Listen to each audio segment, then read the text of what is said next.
Hey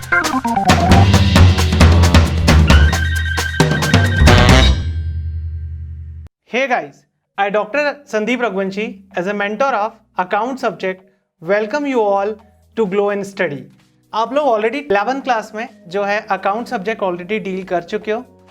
अब basically अपन 12th class के सबसे इम्पॉर्टेंट और सबसे ज़्यादा इंटरेस्टिंग सब्जेक्ट्स को आज देखते हैं कि बेसिकली 12th क्लास के कोर्स में कौन कौन से मेन चैप्टर्स हैं, इन पर्टिकुलर चैप्टर की मार्किंग क्या अलॉटेड की गई है सीबीएसई की तरफ से, वो कंटेंट अपन लोग देखते हैं। तो बेटा 12th क्लास में अकाउंट सब्जेक्ट में बेसिकली यदि हम लोग देखें तो फर्स्ट चैप्टर कवर होता है बेटा NPO, that is non profit organisation. Non profit organisation जो है बेटा वो 10 मार्क्स का सीबीएसई एग्जाम में पूछा जाता है। नेक्स्ट अपन करें पार्टनरशिप। यस, पार्टनरशिप बहुत इंपॉर्टेंट कंटेंट, बहुत इंपॉर्टेंट चैप्टर है, ठीक है, और ये 30 मार्क्स का वेटेज रखता है। नेक्स्ट कंपनी अकाउंट, इसका वेटेज जो है वो 20 मार्क्स का है। And the last is analysis of financial statement. Analysis of financial statement, इसका वेटेज है बेटा 20 मार्क्स का। इन सारे मार्क्स को यदि अपन ऐड करते हैं तो ये आपका होता है 80 मार्क्स का। इट मींस सीबीएसई बोर्ड आपका 80 मार्क्स का एग्जाम कंडक्ट कराता है।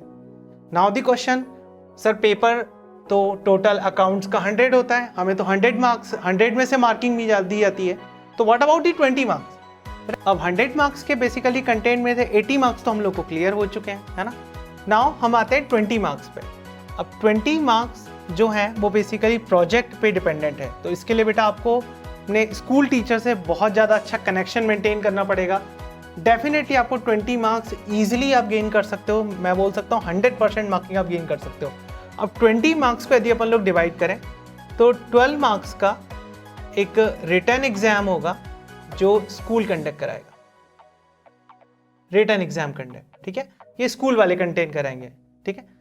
मे बी नियर अबाउट आपकी जो मेन एग्जाम होगी उससे 1 मंथ एंड 2 मंथ पहले ही कंडक्ट होगा। 4 मार्क्स का बेटा आप लोगों का वाइवा का होगा, वो वाइवा बेस्ड रहेगा आपकी प्रोजेक्ट फाइल पे, क्योंकि आपको 4 मार्क्स की जो है बेटा फाइल भी बनानी पड़ेगी। तो जो वाइवा होगा वो फाइल पे बेस्ड ही होगा, ठीक है, मतलब इसमें कोई नया क्वेश्चन या कोर्स कंटेंट कुछ अलग नहीं होगा, है ना। वो डेफिनेटली जो क्वेश्चन में वाइवा आने वाले हैं वो फाइल पे बेस्ड ही आने वाले हैं, उससे मतलब कुछ नया नहीं आने वाला है ना। तो डेफिनेटली अब क्वेश्चन ये आता है कि सर ये जो 12 मार्क्स का रिटन एग्जाम होगा इसका कोर्स कंटेंट क्या होगा?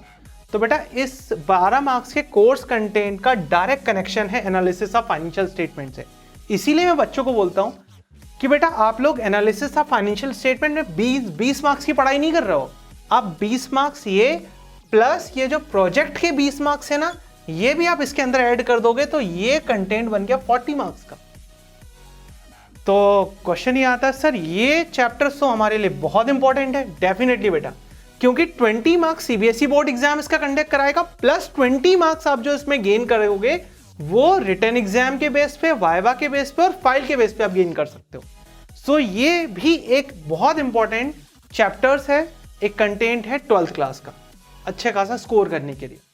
अब क्वेश्चन ये आता है सर सबसे पहले हम लोगों को क्या पढ़ना चाहिए? तो सबसे पहले मैं बेटा बच्चों को रिकमेंडेड करता हूं कि आप लोगों को पार्टनरशिप पढ़ना चाहिए। अब अगला क्वेश्चन आता है सर पार्टनरशिप ही क्यों पढ़ना चाहिए, ऐसा क्या है पार्टनरशिप के अंदर? अभी तो आप बोले कि sir 40 marks analysis of financial statement में आ रहे हैं, तो हम लोग इस पे क्यों कवर करें पहले? तो बेटा पार्टनरशिप को आप इसलिए कवर करना चाहिए क्योंकि पार्टनरशिप के अंदर कंटेंट ज्यादा है, ठीक है, मतलब इट्स टाइम कंज्यूमिंग प्रोसेस, इसमें टाइम लगेगा। एनालिसिस ऑफ फाइनेंशियल स्टेटमेंट में इतना टाइम नहीं लगेगा क्योंकि चैप्टर्स कम हैं।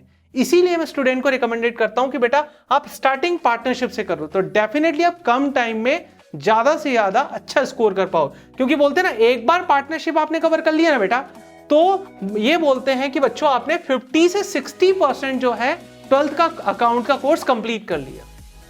So very good. तो एक काम करते हैं, सबसे पहले चैप्टर को अपन टारगेट करते हैं बेटा पार्टनरशिप, क्योंकि ये 12th का सबसे इंपॉर्टेंट और यस थोड़ा लेंथी है बट हम लोग कुछ ऐसे कंसेप्ट आपको बताएंगे, कुछ ऐसे गाइडेंस आपको दिए जाएंगे डेफिनेटली, जिसके बेसिस पर आप कम मैं बोल सकता हूं कि कम वर्क में ज्यादा स्कोरिंग आप चैप्टर के अंदर कर सकते हो। ठीक है, सो अपन स्टार्ट करते हैं चैप्टर पार्टनरशिप। पार्टनरशिप का first and very important chapter that is fundamental of partnership.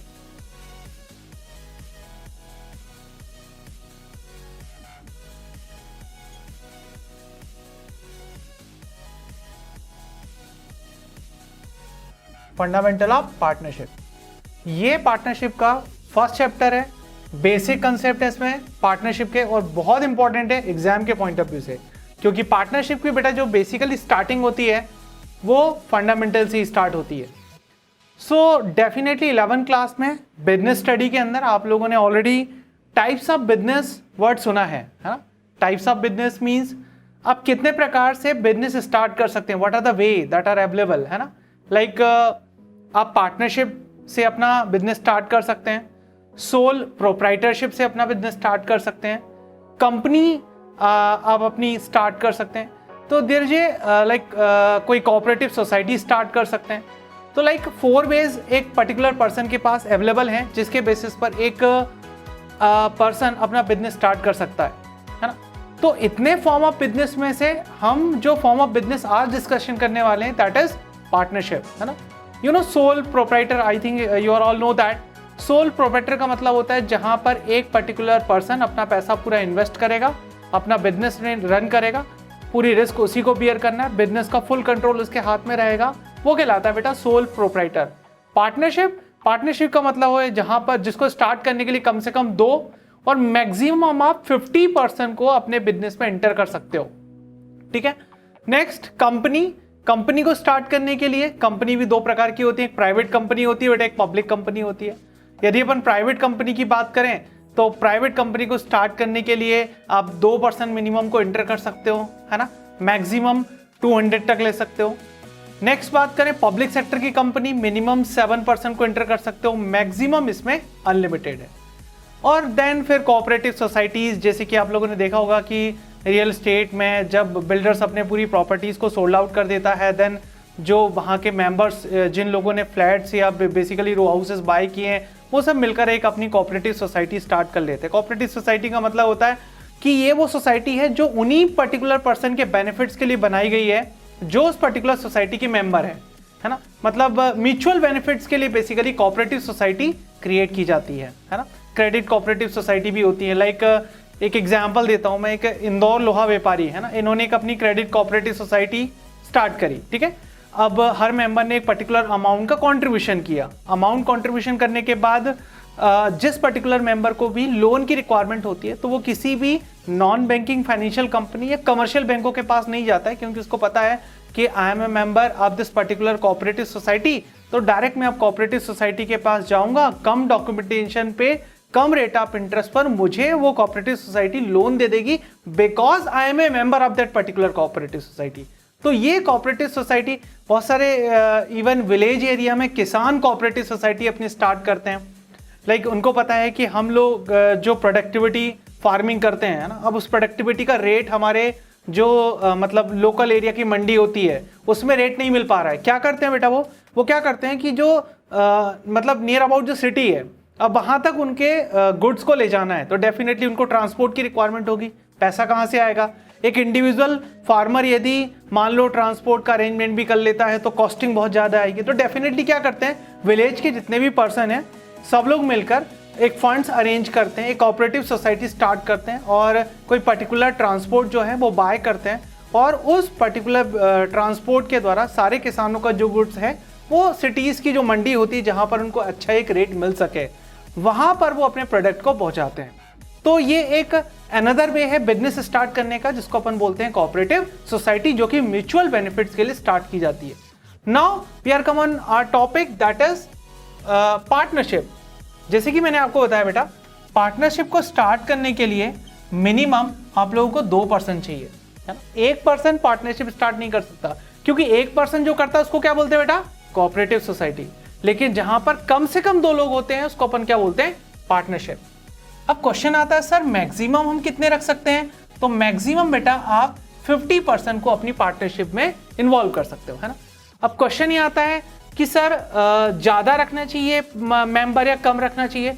बेटा डिपेंड करता है आप अपने बिजनेस का एक्सपांशन किस लेवल पे करना चाहते हो। डेफिनेटली आप इनिशियल में स्टार्ट कर रहे हो, कम मेंबर को रखो। कम मेंबर होंगे, कंट्रोलिंग पावर आपके हाथ में रहेगा। हाँ, लेकिन उसका एक ड्रॉबैक भी है, आपके पास कैपिटल फंड कम होगा। इट मीन्स यदि आप किसी अदर सिटी में अपना कोई नई ब्रांच स्टार्ट करना चाहते हो, आपको फंड्स की रिक्वायरमेंट होगी।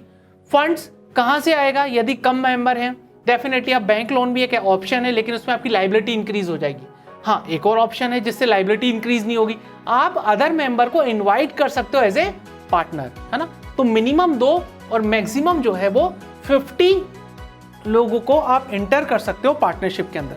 अब एक मैं बढ़िया सी स्वीट सी एक सेंटेंस, एक लाइन आपको बोलता हूं बेटा, जिसमें आपको पूरा क्लियरिटी हो जाएगा कि यार पार्टनरशिप है क्या बेसिकली, है ना। प्लीज ध्यान से सुनना इस लाइन को। Partnership is a form of business organisation where 2 or more person join together to run a business. They share the profit and loss according to the agreement amongst them. तो please इस line को एक एक जो wording है उस पर अपन discussion करते हैं, है ना। सबसे पहले हमने बोला था partnership is a business organisation. बेटा पार्टनरशिप बिजनेस करने के लिए बनाई जाती है। लाइक आपको किसी का मर्डर करना है, 3-4 लोग मिल गए, है ना, और पार्टनरशिप फ्रेम कर ली, और आप बोल रहे हैं कि नहीं हम पार्टनरशिप में काम कर रहे हैं, नो, है ना। आप कहीं पर कोई चोरी करने जा रहे हो, 2-3 लोग मिल गए, ओके हमने पार्टनरशिप फ्रेम कर ली, नो। पार्टनरशिप हमेशा लीगल बिजनेस के लिए की जानी है और ओनली बिजनेस के लिए होनी चाहिए। You know business is what? Business का मतलब क्या होता है? जहां पर बाइंग और सेलिंग एक्टिविटी होती है, जहां पर आपका मेन मोटिव क्या होता है बेटा? प्रॉफिट कमाना, यहां पर आपका मेन मोटिव होता है ना। तो ये बेसिकली पार्टनरशिप, ये बेसिकली बिजनेस कहलाता है। तो बिजनेस होना बहुत जरूरी है पार्टनरशिप के लिए। मतलब मैं बोल सकता हूं ट्रेडिंग एक्टिविटी होना बहुत जरूरी है। नॉन ट्रेडिंग एक्टिविटी को कभी भी बेटा अपन पार्टनरशिप नहीं बोल सकते, ठीक है। तो एक अपने को फंडामेंटल चीज क्लियर हो गई बेटा कि बिजनेस करना बहुत जरूरी है पार्टनरशिप के लिए, ठीक है। अब आगे अपन यदि लाइन को देखें तो लिखा यहां पर मिनिमम, ठीक है, मिनिमम 2 एंड मैक्सिमम मैंने आपको नंबर क्लियरिफाई कर दिया, 1 and more than 2 पर्सन, ठीक है। तो 2 या 2 से ज्यादा लोगों को आप इंटर कर सकते हो, है ना। तो ये एक क्राइटेरिया हो गया पार्टनरशिप का, है ना। और डेफिनेटली इनका मेन मोटिव प्रॉफिट करने के लिए होना चाहिए। मतलब मेरे कहने का मतलब है लाइक अभी कोविड-19 का टाइम चल रहा है, ऐसा नहीं कि यार 5 लोग मिल गए और 5 लोगों ने कुछ सैनिटाइजर बॉटल को बाय किया और लोगों को डिस्ट्रीब्यूट कर रहे हैं और बोल रहे हैं हम लोग पार्टनरशिप में बिजनेस कर रहे हैं, हमने एक फर्म स्टार्ट कर दी। नो, क्यों नहीं है बेटा वो पार्टनरशिप?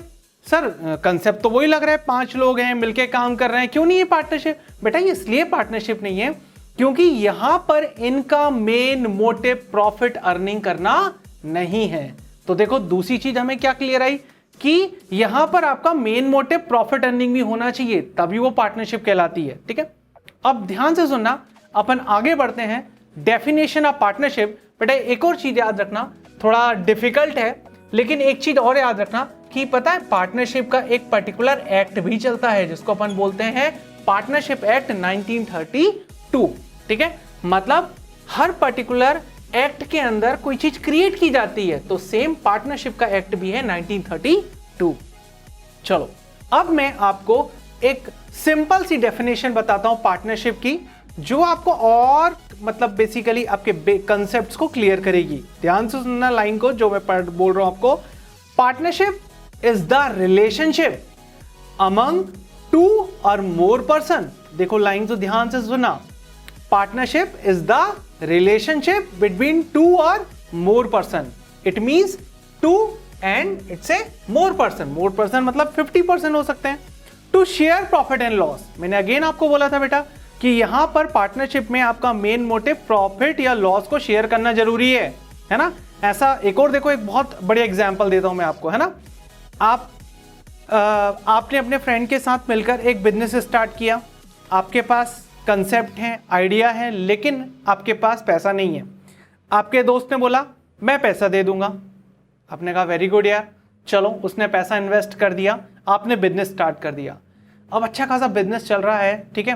बिजनेस नियर अबाउट 1 साल कंप्लीट हो गए बिजनेस को रन हुए और आपने नियर अबाउट अच्छा खासा प्रॉफिट भी अर्न कर लिया।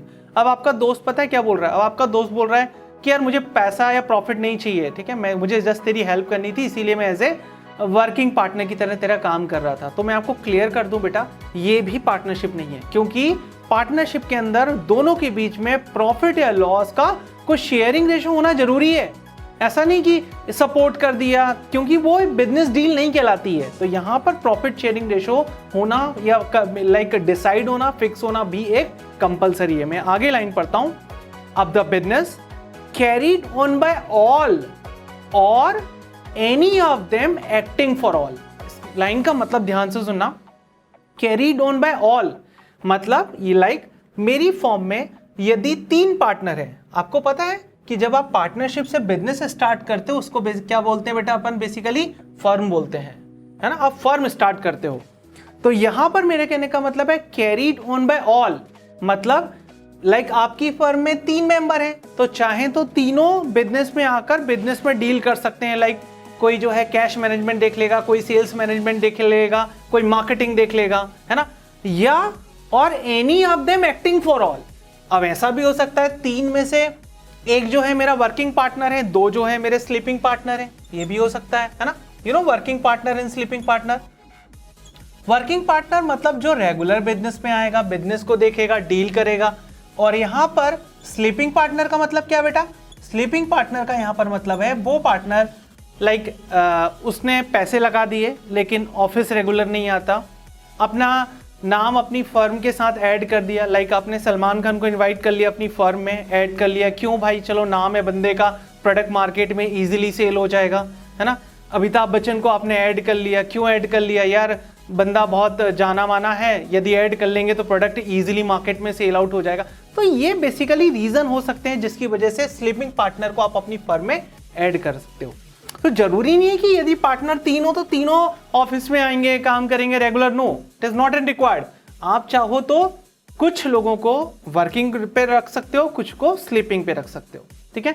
तो ये बेसिकली हमारी सबसे इंपॉर्टेंट डेफिनेशन थी बेटा, पार्टनरशिप एक्ट 1932 की डेफिनेशन, जो आपको लर्न करना है डेफिनेटली, और ये डेफिनेशन बहुत इंपॉर्टेंट है। तो this is all about the जो हम लोगों ने पार्टनरशिप में देखा, meaning and the definition, what type of business, definitely आप अपने बिजनेस को कौन कौन से टाइप के बिजनेस को स्टार्ट कर सकते हो।